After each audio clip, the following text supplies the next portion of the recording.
नमस्कार साथियों, आज की क्लास में रासायनिक बलगतिकी नाम के चैप्टर को पढ़ रहे हैं। क्लास 12th जिसमें चैप्टर नंबर 3 है, केमिस्ट्री का एक चैप्टर है, 12th क्लास का है रासायनिक बलगतिकी। तो रासायनिक बलगतिकी क्या है? रसायन विज्ञान की वह शाखा जिसके अंतर्गत हम अभिक्रियाओं के वेग का अध्ययन करते हैं, उनकी क्रिया विधि के बारे में समझते हैं कि अभिक्रिया कैसे हो रही है। इन सब का अध्ययन करना रासायनिक बलगतिकी कहलाता है। क्या? अभिक्रियाओं के बारे में अध्ययन करना कि कौन सी अभिक्रिया कितनी फास्ट हो रही है, उसका वेग क्या है, वह उसको कौन कौन सी चीज़ें प्रभावित कर सकती हैं, उसको अपन कहते हैं रासायनिक बलगतिकी। तो सबसे पहले इस चैप्टर में आपको अभिकारक और उत्पाद के बारे में पता होना चाहिए। अभिकारक और उत्पाद, तो जिन चीज़ों का चयन हम अभिक्रिया के लिए करते हैं, जो भाग ले रहे हैं अभिक्रिया में, उसको अभिकारक कहते हैं, और जो अभिक्रिया के पश्चात बन जाते हैं उनको उत्पाद कहते हैं। ठीक है, देखते हैं। अभिकारक को इंग्लिश में कहते हैं रिएक्टेंट और उत्पाद को कहते हैं प्रोडक्ट। और किसी भी अभिक्रिया में अभिकारक से उत्पाद बनते हैं। किसी भी चीज़ को जब आप लेंगे तो जब वो किसी चीज़ में बदलेंगे तो एक वो अभिक्रिया मानी जाएगी। तो जिन चीज़ों का चयन अभिक्रिया में कर रहे हैं वो अभिकारक हैं, और अभिक्रिया के पश्चात जो बन जाते हैं उनको उत्पाद कहते हैं। तो एक अभिक्रिया में R से P बनते हैं, रिएक्टेंट से प्रोडक्ट बनते हैं। अब मैं ये पता करना चाहूँ कि अभिक्रिया का वेग क्या है, ये अभिक्रिया कितनी रफ्तार से हो रही है, इसका अंदाजा हम लगाना चाहते हैं कि ये कैसे पता करें। तो आपको पता होना चाहिए कि अभिक्रिया का वेग हम कैसे निकालते हैं। उसको निकालने के लिए विधि है। सपोज एक उदाहरण समझते हैं कि हमारे पास कोई अभिकारक है R जो P में बदल रहा है। ठीक है, अब हम इसके लिए कुछ समय का चयन करते हैं, समय t बराबर 0। अब समय t बराबर 0 का अर्थ क्या है कि हमने कोई अभिकारक लिए हैं और वो भी उत्पाद में बनना शुरू नहीं हुए हैं, उस समय को हम कहते हैं t बराबर 0। अब मान लेते हैं कि स्टार्टिंग में जो अभिकारक हैं वे 8 हैं, तो उस समय उत्पाद तो बनी नहीं होगी क्योंकि अभिक्रिया स्टार्ट नहीं हुई। धीरे धीरे अभिकारक कम होंगे और प्रोडक्ट उत्पाद बनते जाएंगे। तो अभी इस अभिक्रिया में अभिकारक 8 है, इस समय अभिक्रिया शुरू नहीं हुई है, तो उत्पाद 0 बनेंगे। अब हम 5 मिनट बाद चेक करने जाते हैं, t बराबर 5 सेकेंड में या 5 मिनट पर जब हम जाते हैं तो चेक करते हैं कि अभिक्रिया के 8 अणु जो अभिकारक के थे वो 4 बचे हैं, और वो 4 कहाँ गए? वो प्रोडक्ट में बदल चुके हैं, उत्पाद में बदल चुके हैं।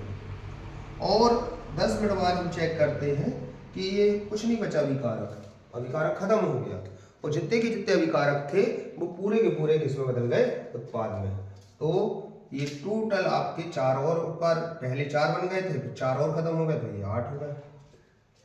इस प्रकार पूरे के पूरे अभिकारक पूरे के पूरे उत्पाद में बदल गए।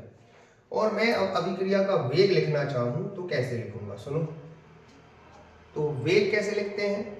आपको क्या करना है, या तो अभिकारकों का उपयोग कर लूँ या उत्पाद का उपयोग कर लूँ वेग निकालने के लिए। तो अगर हम अभिकारकों का उपयोग करें तो यहाँ बनेगा अभिकारकों के सांद्रण में कितना परिवर्तन हुआ? अभिकारकों के सांद्रण में परिवर्तन बटे कौन कौन से समय में हुआ? समय अंतराल कह दो। अब इनके मान रख दो। आप चेक करो अभिकारकों के सांद्रण में कितना परिवर्तन हुआ, अंतिम माइनस प्रारंभिक कर दो। मान लो हम इन दो समय पे चेक करते हैं, t बराबर 5 और t बराबर 10 पर अभिकारकों के सांद्रण में कितना परिवर्तन हुआ? अंतिम है 0, और 5 पर से चेक कर रहे हैं तो प्रारंभिक हो गया 4 बटे इसी दोनों समय पर आप किन किन समय पर चेक कर रहे हैं? 10 और 5 पर, अंतिम माइनस प्रारंभिक, तो 10 माइनस 5, तो ये कितना आ गया? -4 बटे 10 में से 5 गए 5। ठीक है, तो इसको अपन 0 हल करेंगे तो -0.8 आएगा, 5 अट्ठे 40। अब अगर हम उत्पाद से निकालें वेग तो ये वेग निकल के आ गया। दूसरी मेथड, सेकेंड मेथड अगर हम देखें वेग निकालने की, तो हम उत्पाद से भी निकाल सकते हैं। तो परिभाषा बन जाएगी उत्पाद के सांद्रण में परिवर्तन, उत्पाद के सांद्रण में परिवर्तन बटे समय अंतराल जैसे ही अपन इसको समय अंतराल से भाग लगाएंगे तो अपन क्या करेंगे, मान रखेंगे। अब की बार हम अभिकारकों से चेक नहीं कर रहे, उत्पाद से चेक कर रहे हैं। तो उत्पाद के लिए अंतिम उत्पाद कितना है 8, प्रारंभिक इस वाले समय पे चेक कर रहे हैं 5 पे, तो ये हो गया 4 बटे इन्हीं समय पर। अब समय चेक कर लीजिए, इन्हीं उत्पाद पर कितने समय पे चेक किया आपने, अंतिम 10 और प्रारंभिक 5। ठीक है, तो ये कितना आ गया 4 बटे 5 और ये आ गया 0.8, 5 अट्ठे 40। तो आप देख रहे हैं कि दोनों की वैल्यू सेम आ रही है, बस एक चिन्ह का फर्क है माइनस का, इसमें भी, इसमें माइनस इसमें प्लस। तो आपको ये पता होना चाहिए, आप चाहे अभिकारकों से निकालो चाहे उत्पाद से निकालो, दोनों की वैल्यू सेम आएंगी, बस एक चिन्ह का फर्क आएगा। चिन्ह का फर्क भी क्यों आ रहा है वो समझिए। अब जब कोई अभिक्रिया होती है तो धीरे धीरे अभिकारक कम होते हैं और उत्पाद की मात्रा धीरे धीरे बढ़ती जाती है। एक समय ऐसा आता है कि अभिकारक खत्म हो जाते हैं और उत्पाद पूरे बन जाते हैं। तो जब अभिकारकों को अपन लेते हैं अभिक्रिया में तो उनमें कमी आती है, और ये माइनस उसी को प्रदर्शित कर रहा है कि अभिकारकों के सांद्रण में कमी आ रही है। और जब अभिक्रिया होती है तो उत्पाद में वृद्धि होती है, तो उत्पाद में वृद्धि होती है तो इसलिए इसमें प्लस चिन्ह आया है। बाकी दोनों की वैल्यू सेम आ रही है, माइनस का बस इतना अर्थ है कि अभिकारकों के सांद्रण में धीरे धीरे कमी आती जाती है और उत्पाद के सांद्रण में वृद्धि होती जाती है। तो इस प्रकार हम अभिक्रिया के वेग को अगर परिभाषित करना चाहें तो इन दोनों को मिला के परिभाषित कर सकते हैं। कैसे परिभाषित करेंगे सुनो। किसी रासायनिक अभिक्रिया की दर या वेग भी कह सकते हो, दर भी कह सकते हो। किसी रासायनिक अभिक्रिया की दर या वेग, दर या वेग अभिकारक या उत्पाद के सांद्रण में होने वाले परिवर्तन की दर होती है, परिवर्तन की दर होती है। तो इस प्रकार से हम किसी रासायनिक अभिक्रिया के वेग या दर को कैलकुलेट कर सकते हैं।